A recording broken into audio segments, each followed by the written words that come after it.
The Rivers State House of Assembly's push to probe the tenure of retired Vice Admiral Ibok-Ete Ibas, the sole administrator who oversaw the state during the recent emergency rule, has opened an old debate: what happens after an unelected administrator hands over power?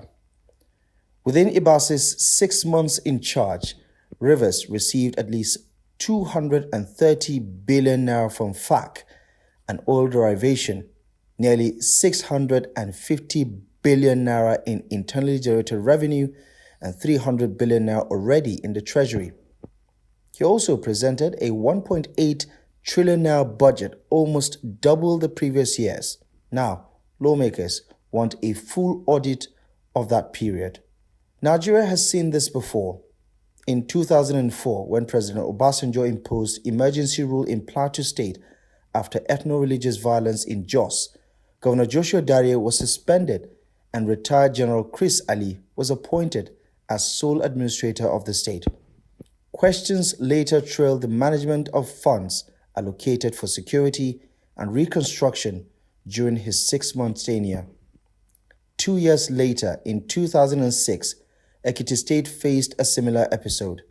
President Obasanjo again declared a state of emergency, suspending Governor Ayo Fayose and appointing retired General Adetunji Olori as sole administrator.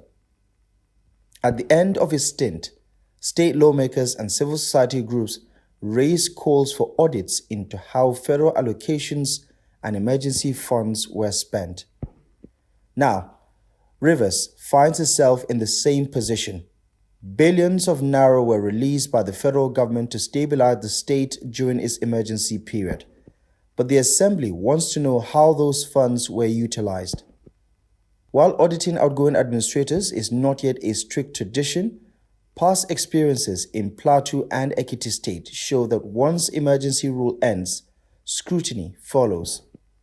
The question is whether Rivers' probes signals a shift towards making accountability the standard practice whenever sole administrators manage public funds. Abdullahi Ahmed, Trust TV News.